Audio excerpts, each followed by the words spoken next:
I pushed through the glass doors of Bellissimo's restaurant, my heart racing with nervous excitement. Tonight is Mom's 52nd birthday, and I've been planning this for weeks. The reservation took half my paycheck from the mechanic shop, but it's worth it.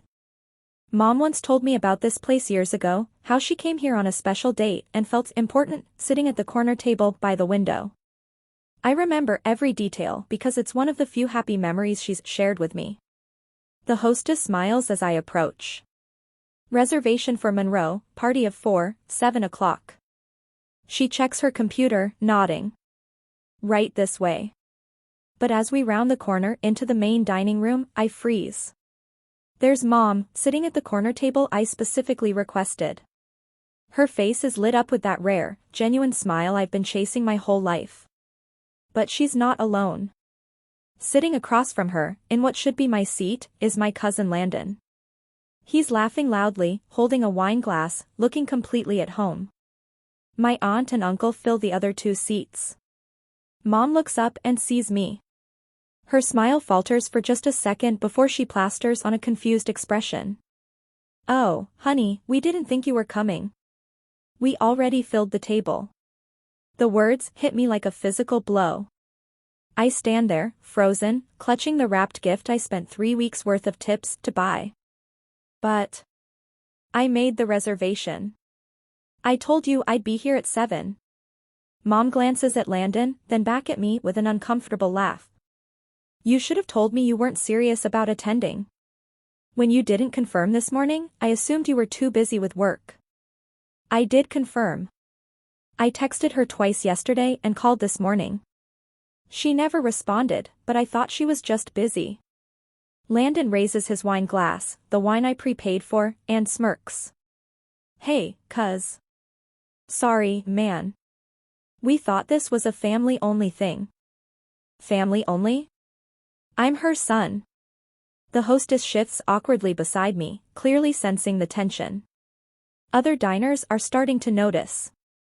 My aunt whispers something to my uncle, both of them avoiding eye contact with me. Mom leans toward Landon, her voice just loud enough for me to hear. "See? I told you he's too sensitive about these things. That's why I thought it would be easier this way." Easier? Like I'm a complication to be managed rather than her son trying to celebrate her birthday. The gift feels heavy in my hands. I spent 2 months working double shifts at the shop for this. A gentle voice beside me asks, "Sir, are you okay?" I turn to see a waiter, maybe mid-30s, with kind eyes and a concerned expression. His name tag reads Elias. I try to force a smile, but my face won't cooperate. "I'm fine. Just a misunderstanding." Elias doesn't look convinced. He glances at Mom's table, then back at me, and something knowing flickers across his face. "Would you like a table, sir? What else can I do? Leave? Make a scene? Prove Mom right that I'm too sensitive?" I nod, following Elias to a small corner table near the back, as far from Mom's party as possible. The tablecloth is clean, the lighting dim. I can still see Mom's table from here, watch them laugh and celebrate without me. Elias brings water, setting it down gently. "I saw what happened," he says quietly. My eyes sting with tears I refuse to let fall. "It's nothing. Family stuff. Family stuff shouldn't make someone look that hurt." He pauses, studying me with unusual intensity. "You were excited when you came in. Now you look crushed. That's not nothing."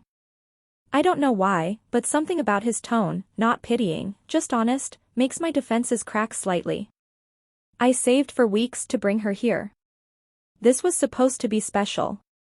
Elias nods slowly, his eyes drifting to the wrapped gift tucked under my arm. "What's that?" "A necklace. She's always wanted one like it. Silver with a small sapphire, her birthstone. I worked every overtime shift I could get."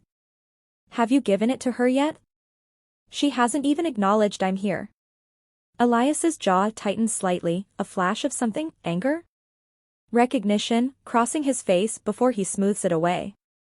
"I'll be right back. Can I get you something to eat?" I order the cheapest thing on the menu, a bowl of soup I can barely afford even after paying for Mom's entire celebration. Elias brings it quickly, along with bread I didn't order. On the house, he says before I can protest. From my lonely corner, I watch Mom's table. They're opening gifts now. Landon hands her a small box wrapped in shiny paper. Mom makes a big show of opening it, gasping dramatically over what looks like a bottle of cheap perfume. Oh, Landon. You know me so well. This is exactly what I wanted. The performance is over the top, her voice carrying across the restaurant. Other diners glance over, smiling at the sweet moment. I know that perfume. It's from the drugstore, costs maybe $15. But she's treating it like he gave her diamonds. My necklace, real silver, real sapphire, months of savings, sits wrapped and ignored under my arm. I take a bite of soup but can't taste anything. My throat is too tight. Elias appears again, refilling my water though it's still mostly full. Do you want them to at least receive what you prepared? He asks quietly. What do you mean? The gift. The celebration you planned. Do you want her to at least see that you tried? I look down at the wrapped box. Part of me wants to leave it under the table and walk out. But another part, the part that's been trying to win Mom's approval my whole life, can't let go. I also prepaid for a cake, I admit. Custom ordered. It says, "Happy birthday Mom, with love from Alec." Elias's face changes when I tell him about the cake. Not pity, something sharper, more determined. You prepaid for it? 3 weeks ago. Chocolate with raspberry filling. Her favorite. His eyes narrow slightly, and he glances toward Mom's table where they're still laughing, completely oblivious to my existence. What time was it supposed to come out? 8:30. Right before dessert service. He checks his watch. That's in 20 minutes. He looks at me with an intensity that makes me uncomfortable. Let me handle something. Before I can ask what he means, he's walking toward the kitchen with quick, purposeful steps. I sit alone, confusion mixing with hurt. The restaurant is getting busier now, the dinner rush in full swing. More families celebrating, more laughter, more joy that I'm not part of. I should leave. I should take my gift and my dignity and just go home. But something keeps me in my seat. Maybe it's the way Elias responded, like he actually cared. Maybe it's the stubborn hope that Mom will notice me, apologize, make this right. Or maybe I'm just too tired to move, weighed down by years of trying and failing to be enough for her. At Mom's table, Landon is telling some story that has everyone in stitches. Even from here, I can see the way Mom looks at him, proud, delighted, engaged. The way she's never looked at me. I take another spoonless bite of soup, barely tasting it, and wait for whatever Elias is handling. 15 minutes pass. I'm pushing soup around my bowl when I hear Mom's voice rise above the restaurant noise. He's too sensitive. That's why I brought you instead, Landon. You actually make me proud. The words slice right through me, even though I've heard variations of them my whole life. Landon's response is quieter, but I catch fragments. Probably didn't even remember, always been flaky. They're talking about me. Right there, at the table I paid for, at the celebration I planned, they're mocking me. My hands shake slightly as I set down my spoon. Other diners nearby have definitely heard. A woman at the next table gives me a sympathetic look before quickly glancing away. The humiliation is suffocating. I reach for my wallet, ready to pay for my soup and leave before I lose what's left of my composure. Then the lights dim. Not completely, just enough to shift the atmosphere. The background music lowers. I look up, confused, as murmurs ripple through the restaurant. People turning in their seats, craning their necks toward the kitchen. The kitchen doors swing open, and Elias emerges. He's carrying something. A cake. My cake. It's beautiful, 3 layers of chocolate with raspberry filling visible between each layer, topped with fresh berries and a single lit candle. The message in elegant frosting reads, "Happy birthday Mom, with love from Alec." But Elias isn't walking toward Mom's table. He's walking toward mine. Time seems to slow as Elias approaches, the glowing cake held carefully in his hands. Other waiters fall in behind him, creating a small procession. The entire restaurant is watching now, conversations fading as people turn to see what's happening. I'm frozen, not understanding. Why is he bringing it to me? The cake is for Mom. That's the whole point. Elias reaches my table and sets the cake down in front of me with deliberate care. In the sudden quiet of the restaurant, his voice carries clearly. Ladies and gentlemen, I'd like to acknowledge someone special tonight. Mom's table goes silent. I can see her from the corner of my eye, half standing, her face confused and alarmed. Elias continues, his voice calm but firm. This young man, Alec Monroe, made a reservation here 3 weeks ago. He worked double shifts at a mechanic shop to afford tonight. He specifically requested the corner table because his mother once told him it made her feel important. He prepaid for dinner, wine, and this custom cake. The restaurant is dead silent now. You could hear a pin drop. Tonight, when he arrived at the celebration he planned and paid for, he found his seat taken. He was told they didn't think he was coming. He was replaced. Gasps ripple through the crowd. Mom is fully standing now, her face pale. Landon looks like he wants to disappear under the table. But this cake? Elias gestures to it. This cake has his name on it. His love. His effort. So I thought it should be celebrated properly, with the person who actually cared enough to make it happen. The restaurant erupts in whispers. Some diners are nodding approvingly. Others are staring at Mom's table with open judgment. A few people actually start clapping, quietly at first, then building. Elias meets my eyes and gives a small, knowing nod. Then he steps back, letting the moment breathe. Mom is moving now, pushing past other diners, her heels clicking sharply on the floor as she storms toward my table. Her face is red, whether from embarrassment or anger I can't tell. Alec, she hisses, reaching my table. Why would you embarrass me like this? The entire restaurant is watching. My hands are shaking, my heart pounding so hard I can barely hear my own thoughts. But something in me, something that's been buried under years of trying to please her, finally breaks free. Embarrass you? My voice is quiet but steady. You embarrassed yourself, Mom. Her mouth opens, closes. She glances around at all the eyes watching us, and for the first time maybe ever, she looks uncertain. Landon has appeared behind her, looking uncomfortable. Aunt Marilyn, maybe we don't, she snaps at him, then turns back to me. This is so typical of you. Always dramatic, always needing attention. I didn't want attention. I wanted to celebrate your birthday. With you. Like a normal son.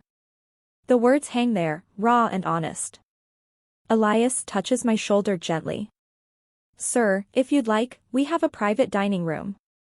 You might be more comfortable continuing this conversation there. Mom's eyes dart to Elias, really seeing him, for the first time. Who are you to interfere in family business? Someone who recognizes a good person being treated badly. His voice is calm but firm. Alec, would you like to step away from here? I nod, standing on shaky legs. Elias gestures toward a hallway I hadn't noticed before, leading away from the main dining room. I follow Elias down a short hallway, my legs feeling like they might give out at any moment. Behind me, I hear Mom sputtering protests, but Elias has already signaled another waiter who gently but firmly suggests she return to her table. The hallway opens into a small, elegant private dining room. Soft lighting, comfortable chairs, a table set for two with fresh flowers in the center. It's intimate and quiet, the chaos of the main restaurant muffled by thick walls. Sit down, Elias says gently, pulling out a chair. There's something you need to know. I sit, still clutching the wrapped gift. I don't understand what just happened. I know. Give me a second. He steps to the door and locks it gently, not threatening, just ensuring privacy. When he turns back, his entire demeanor has shifted. The deferential waiter is gone, replaced by someone more authoritative, more confident. Alec, I need to be honest with you. I'm not just a waiter. My confusion must show on my face because he continues quickly. I'm the owner of this restaurant. I work the floor sometimes because I like to see how people treat those they think are beneath them. I saw everything that happened tonight. And it made me sick. Owner? This place is one of the most expensive restaurants in the city. I don't understand why you'd care about, because I've been watching you for months, he interrupts gently. The words should be creepy, but somehow they're not. There's no malice in his tone, only concern. You come here sometimes on your lunch breaks from the mechanic shop. You sit at the bar, order the cheapest thing on the menu, and you always tip generously even though I know money is tight. You're kind to the staff. You hold doors for people. You're good, Alec. Tears prick my eyes. That doesn't explain tonight. Elias moves to a small cabinet in the corner of the room and pulls out a folder.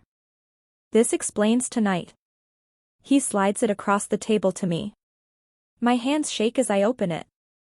Inside are screenshots, security camera footage from the restaurant. The timestamps show they're from earlier this week. The first image shows Mom and Landon sitting at the bar, heads close together, clearly conspiring about something. The second image is clearer. I can see Mom's phone screen showing my reservation confirmation. The third image shows her canceling it. The fourth shows her making a new reservation, under Landon's name. My stomach drops. She canceled my reservation? 3 days ago, Elias confirms. Then she rebooked the same table, same time, under your cousin's name. And before you think it was a mistake, he flips to another page. It's a printed email from Mom to our events coordinator, dated 2 days ago. Please note that if a young man named Alec Monroe arrives claiming he has a reservation, he's mistaken. Please ignore him and direct him away from our table. This is a private family celebration. The room spins. Ignore him. Direct him away. This wasn't accidental. This wasn't a misunderstanding. Mom deliberately replaced me, then made sure the staff would turn me away if I showed up. Why? The word comes out broken. Why would she do this to me? Elias sits across from me, his expression sad but not surprised. That's what I want to help you figure out. He reaches across the table, not touching me, just offering his presence. Alec, when is the last time your mother made you feel valued? I try to think of an answer. I come up empty.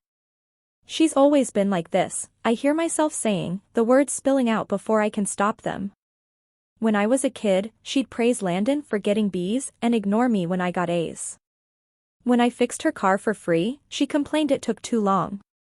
When I got my job at the mechanic shop, she said I should have aimed higher, been more ambitious like Landon. Elias listens quietly, not interrupting.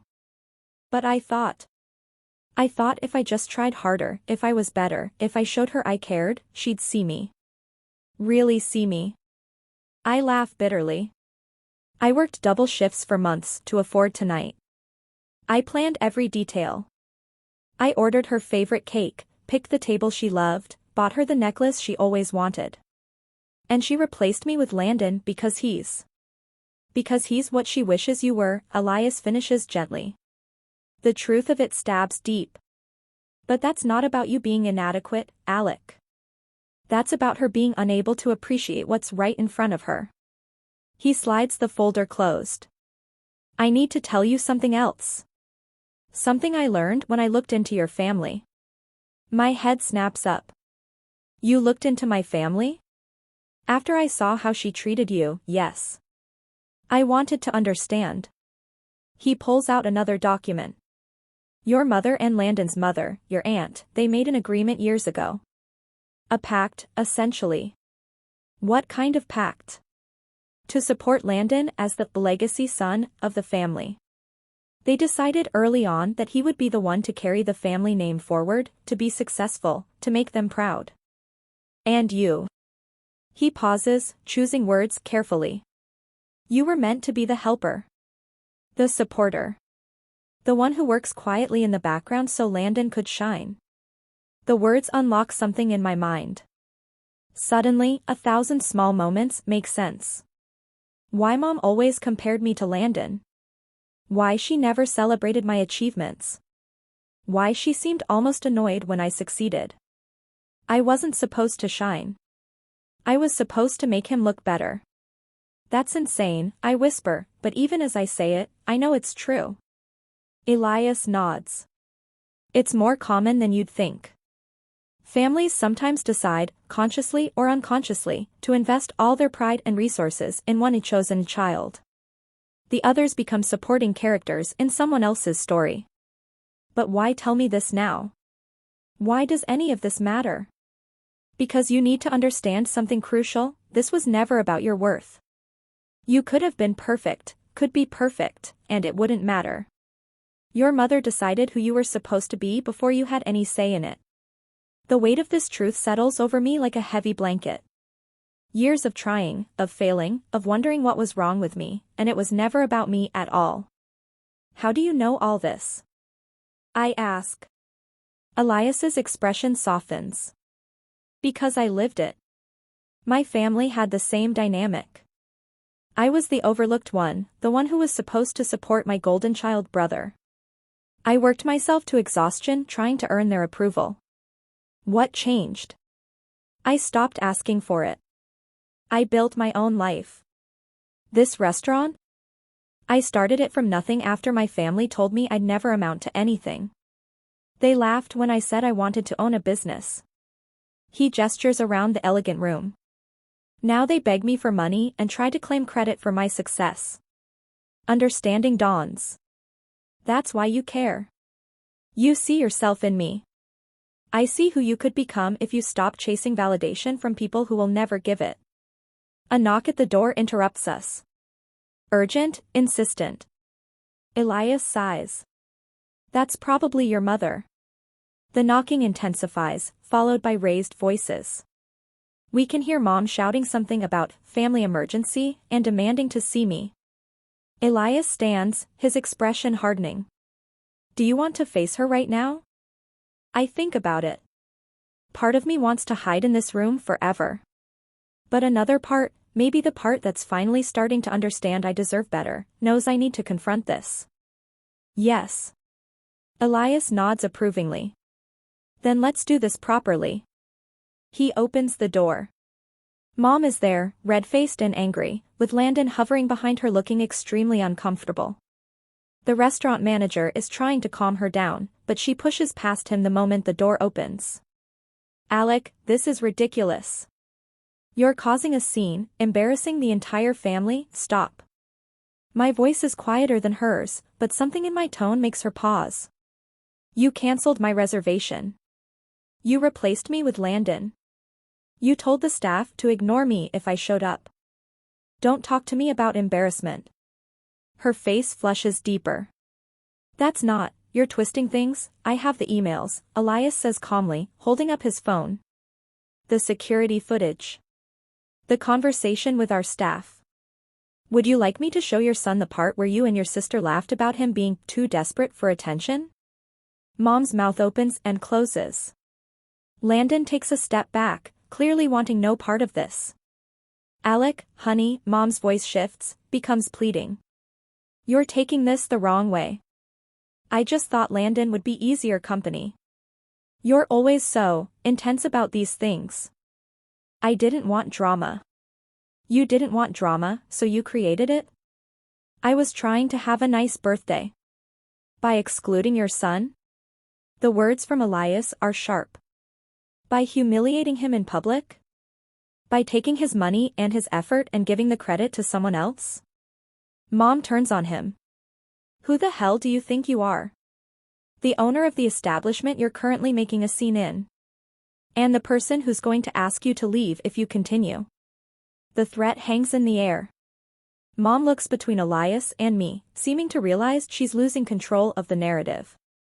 Memories flood back, triggered by this confrontation. I'm 7 years old, showing Mom my report card, all A's except one B in gym. She barely glances at it. That's nice, honey. Then Landon comes in with mostly B's and 1A. She throws a celebration, takes him for ice cream, calls all the relatives. I'm 10, and I've saved my allowance to buy her flowers for Mother's Day.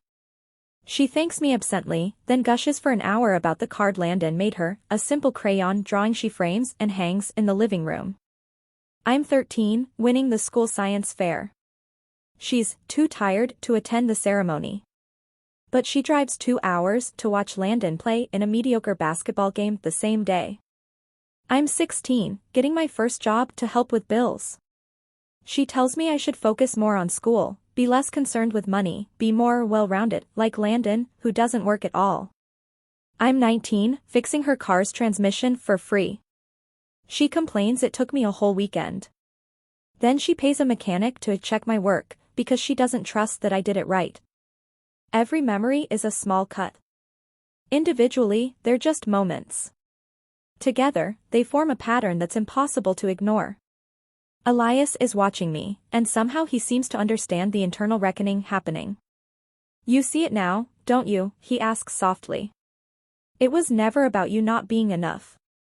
I nod, unable to speak past the lump in my throat. Mom is still talking, making excuses, but her voice has become background noise. Landon finally speaks up. Aunt Marilyn, maybe we should just go. This isn't, shut up, Landon, she snaps, and even he looks hurt by the venom in her voice. This is your fault for making me feel guilty. Landon's face goes pale. My fault? You're the one who told me Alec didn't care about your birthday. You said he was probably going to skip it anyway. The admission hangs in the air. Landon didn't know. He was told I didn't care, that I wasn't coming. Mom manipulated both of us. Is that true? I ask Mom directly. She won't meet my eyes. You're always so busy with work. I assumed you lied to Landon to make sure he'd take my place. Just like you lied to me about needing to confirm. Mom's facade cracks completely. Fine. You want the truth? Yes, I invited Landon because he's easier. He doesn't question everything. He doesn't make me feel guilty for wanting to have a nice time without worrying about your feelings. The honesty, brutal as it is, actually hurts less than the lies. At least now I know. Do you want to know why I did it? She continues, her voice rising. Because my sister and I made a choice years ago. Landon was going to be the success story. The one we invested in. You were supposed to support that, be happy for him, be part of his success. But you kept trying to compete, kept demanding attention. I kept trying to be your son. I interrupt quietly. That's not competing. That's existing. Elias puts a hand on my shoulder, steadying. Mrs. Monroe, I think you should leave now. I'm not leaving until my son, your son, Elias says firmly, has the right to decide when and how he deals with you. Right now, he's asked you to leave. So either you walk out with dignity, or I'll have security escort you. Mom looks at me, really looks at me, and for just a second I see something flicker across her face. Regret? Fear? But it's gone too quickly to identify. Fine. But don't come crawling back when you realize you've burned this bridge.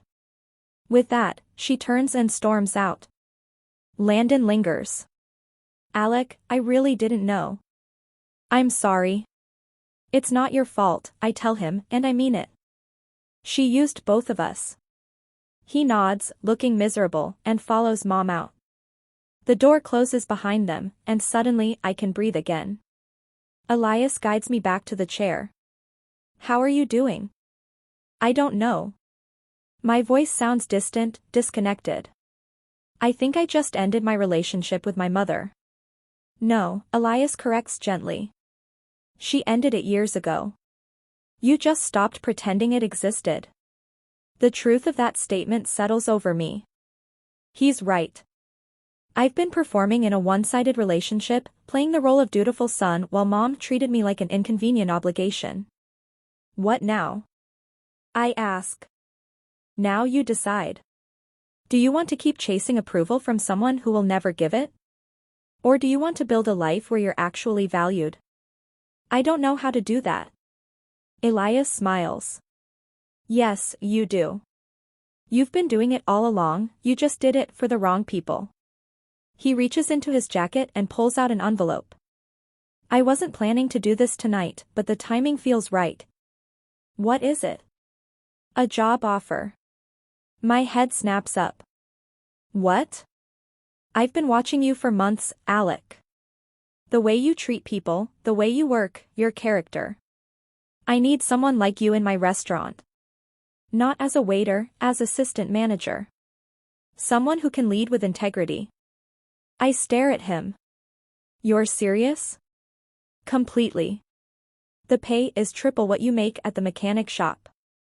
Benefits, room for advancement, and most importantly, respect. People here will value what you bring. My hands shake as I take the envelope. Inside is an official offer letter, salary details that make my eyes water, a start date 2 weeks out. Why? I breathe. Why me? Elias leans back. Because I was you once. And someone gave me a chance when I needed it most. Now I'm passing it forward. I was the overlooked kid too, Elias says, his voice taking on a reflective quality. My brother was the golden child, athletic, charismatic, everything my parents wanted. I was quiet, bookish, interested in cooking. My father told me real men don't become chefs. I listen, seeing pieces of my own story in his. When I said I wanted to open a restaurant, my family laughed. My mother actually laughed. Said I'd fail within a year, that I should stop embarrassing them with unrealistic dreams. What changed? I stopped waiting for their permission. I stopped trying to prove I was worthy of their pride. I took out loans, worked 80-hour weeks, built this place from nothing. He gestures around the elegant room. And I succeeded. Do they acknowledge it now? His laugh is bitter. Oh, they acknowledge it. Now they want money. Now they want to tell their friends they always believed in me. Now they bring people here and act like proud parents. Do you let them? Sometimes. But on my terms, not theirs. And I never forget who they really are. A staff member knocks on the door again, this time more tentatively. Mr. Elias? I'm sorry, but there's a situation in the main dining room. Elias stands quickly. What kind of situation? It's Mrs. Monroe. She's causing a scene, sir. Screaming that her son stole her birthday, that we're all against her. Some guests are threatening to leave. Elias looks at me. Do you want to be part of this, or would you rather stay here? I think about hiding. About letting someone else handle Mom's meltdown. But something in me, maybe the same thing that's been finding its voice all night, says no. I want to be there. Then let's finish this. We walk back into the main dining room, and it's chaos. Mom is standing in the middle of the restaurant, her voice shrill and desperate. My son is trying to ruin my life. He's always been jealous, always tried to sabotage, guests are staring, some uncomfortable, others openly annoyed. Landon is trying to calm her down, but she keeps pushing him away. One woman I don't know stands up. Ma'am, I was here. I saw what happened. That young man didn't do anything wrong. You're the one who replaced him. You don't understand. He's manipulative, I do understand, another guest interrupts, an older man. I understand a mother who can't appreciate her own son. My mother was like that. I wasted years trying to please her. Don't let him waste any more time. More voices join in, a chorus of strangers defending me. It's surreal, overwhelming, beautiful in its unexpected solidarity. Elias walks to the center of the room, his presence commanding immediate attention. Ladies and gentlemen, I apologize for the disturbance. Let me clarify what happened tonight so there's no confusion. He pulls out his phone, and suddenly the security footage is playing on the large TV screen usually reserved for displaying specials. There's Mom canceling my reservation. There's her email telling staff to ignore me. There's her conversation with Landon where she calls me too needy for attention. The restaurant goes silent. Every eye is on the screen, watching the evidence play out in black and white. Mom's face goes from red to white. You can't, that's private, it's security footage from my establishment, Elias says calmly. Perfectly legal. And I think the truth needs to be clear. This is a good man, Elias continues, gesturing to me. A man who was cast aside by his own family. Who worked double shifts to afford a celebration that was stolen from him. Who still brought a gift, he points to the wrapped necklace I'm still holding. Even after being humiliated. And I want everyone here to know, in my restaurant, people like Alec are valued. The restaurant erupts in applause. Actual, genuine applause. Some people are standing. Mom is trying to argue, but no one is listening anymore. She's lost the crowd, lost the narrative, lost control. A staff member approaches with a tablet, showing it to Mom. Ma'am, this is the bill for your table. Since the original reservation and payment were under Mr. Alec Monroe's name, and that reservation was fraudulently cancelled, you'll need to settle your bill before leaving. Mom's eyes go wide as she looks at the total. The wine, the meals, the premium table, everything I had prepaid for. I can't, Landon steps forward, pulling out his credit card. I'll cover it, Aunt Marilyn. She looks at him with something like betrayal, but he shakes his head. No. This is wrong. All of it. Alec deserves better. He hands the card to the staff member, then turns to me. I'm sorry, cousin. For all of it. The sincerity in his voice is clear. He's not the villain here, he's another victim of Mom's manipulation. Mom makes one last desperate attempt, turning to me with tears streaming down her face. Alec, please. Don't do this. I'm your mother. And for once, maybe the first time in my life, I see her clearly. Not through the lens of desperation for her love, but with honest clarity. She's a flawed person who made choices that hurt me. She's not evil, not a monster. Just someone who couldn't see past her own biases and decisions to value the son standing right in front of her. I needed a mother, I tell her, my voice steady despite the tears in my eyes. You needed an audience. There's a difference. The words hit her like a physical blow. Mom's face crumples, the mask of righteous anger finally falling away to reveal something rawer underneath, shame, maybe, or genuine hurt. But I can't comfort her. Not anymore. All I wanted, I continue, my voice gaining strength, was to celebrate you. To make you feel important. To show you that I cared. But every time I tried, you found a way to make me feel like I was wrong for caring. I never meant, yes, you did. You meant every part of it. You canceled my reservation deliberately. You replaced me deliberately. You told staff to turn me away deliberately. None of this was an accident. Other diners are watching silently now, bearing witness to this painful unraveling. I spent my whole life thinking I wasn't enough. That if I just worked harder, achieved more, was better somehow, you'd see me. But tonight I finally understand, you never wanted to see me. You wanted me to be invisible so Landon could shine brighter. Mom opens her mouth, but no words come out. What can she say? The evidence is displayed on the screen behind her. The entire restaurant heard her own words. I walked to Mom's table and gently placed the wrapped gift on it. I bought you this. It's the necklace you always wanted. Silver with a sapphire. I saved for 2 months working double shifts. My voice cracks slightly. I wanted you to have it because despite everything, you're still my mother. But I can't keep giving pieces of myself to someone who doesn't want them. Mom reaches for the gift with shaking hands, tears streaming down her face.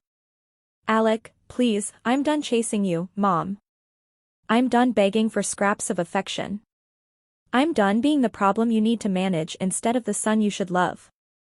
I step back. If you ever decide you want an actual relationship with me, one where I'm valued and respected, you know where to find me. But I won't be waiting. The finality in my voice surprises even me. Elias appears at my side, a steady presence. Ready to go? He asks quietly. I nod. Together, we walk toward the exit. Behind me, I hear Mom calling my name, her voice breaking.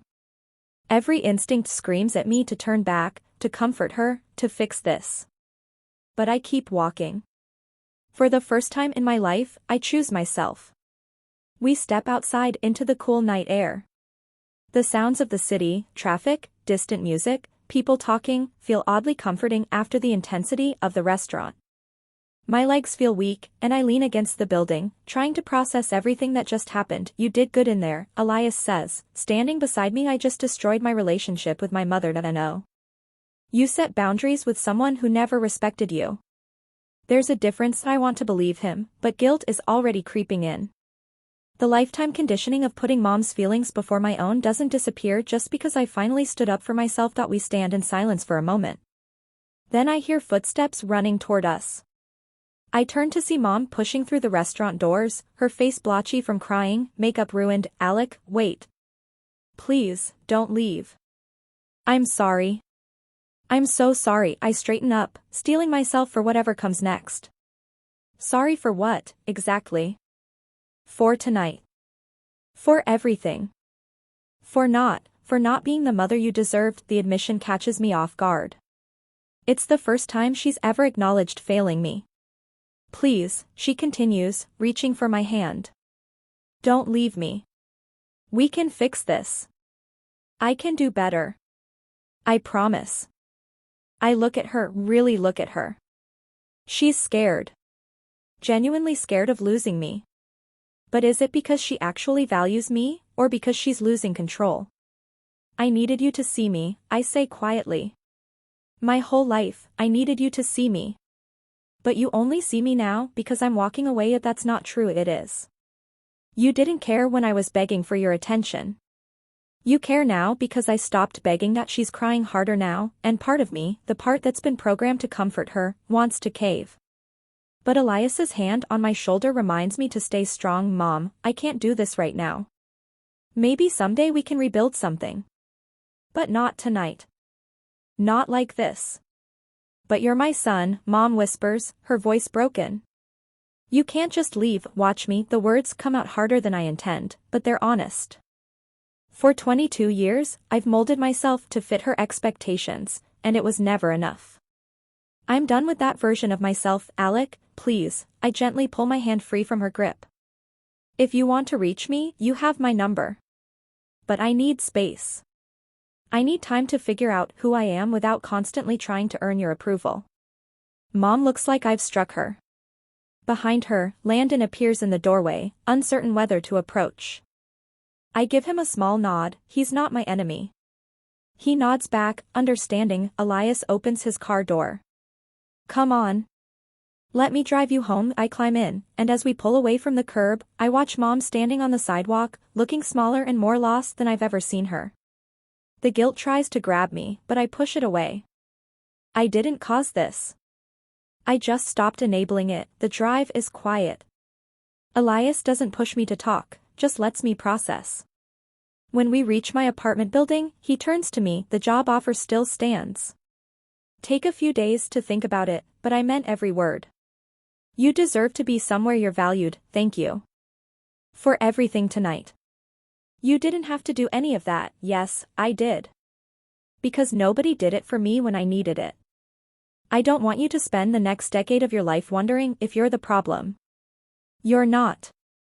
You never were. I nod, not trusting my voice. He hands me a business card. My personal number is on the back. Call me when you're ready. Or if you just need someone to talk to. I take the card, gripping it like a lifeline. Why are you being so kind to me? Because someone needs to.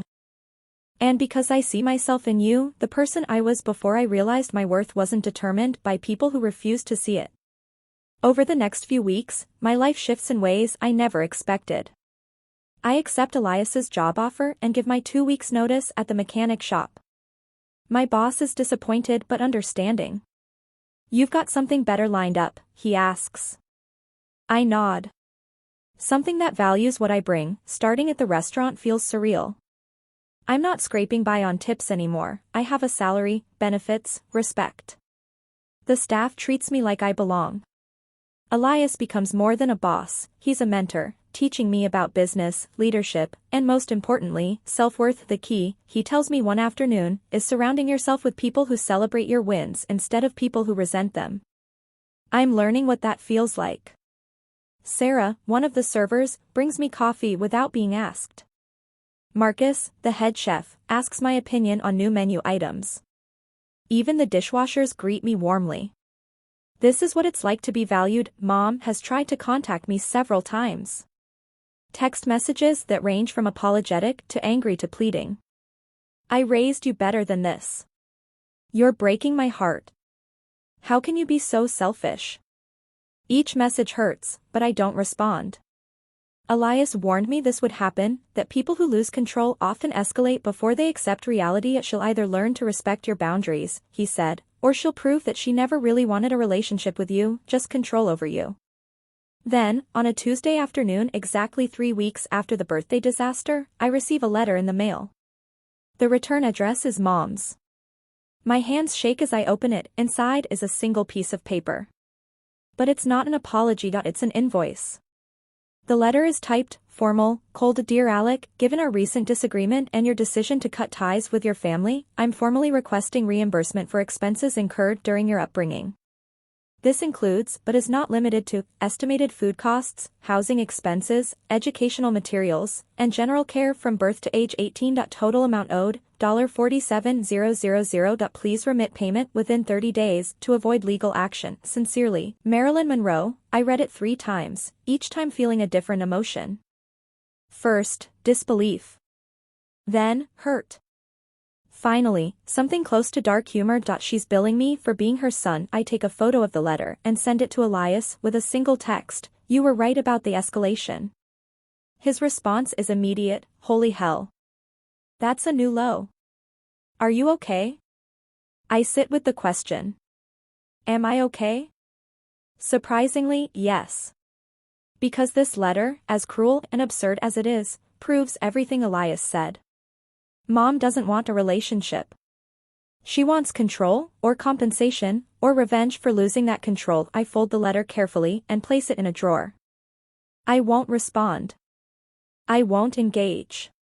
Because engaging means giving her what she wants, my attention, my energy, my emotional labor. Instead, I go to work. I throw myself into learning the restaurant business, into building relationships with people who actually care about me, into becoming the person I always could have been if I hadn't spent so much energy trying to be enough for someone who would never think I was. 3 days later, Landon calls me. Alec, I need to tell you something. Aunt Marilyn showed me that letter she sent. I told her she's insane. That's not okay. I know. She's not doing well. She's obsessed with the idea that you've been turned against her by that restaurant owner. She keeps talking about how you've been manipulated. I haven't been manipulated, Landon. I've been seen. There's a difference. He's quiet for a moment. I know. And I'm sorry. For everything. For taking your place, for not questioning it, for being part of the problem you didn't know. I should have. I should have questioned why she always put me first. I should have stood up for you. His voice cracks. You're a good person, Alec. You always have been. And I'm sorry our family couldn't see it. The call ends with a promise to stay in touch, but I'm not sure we will. Sometimes the healthiest thing is to let go of everyone connected to the toxicity, even the ones who mean well. 6 months later, I'm standing in the same restaurant where everything changed, but this time I'm here for the staff celebration dinner. We've just won a prestigious award for Best Dining Experience in the city, and Elias insists I was a huge part of that success. You transformed our culture, he tells the gathered staff. You brought integrity, compassion, and leadership to every interaction. You made this place better. The team applauds, and for once, I let myself accept it.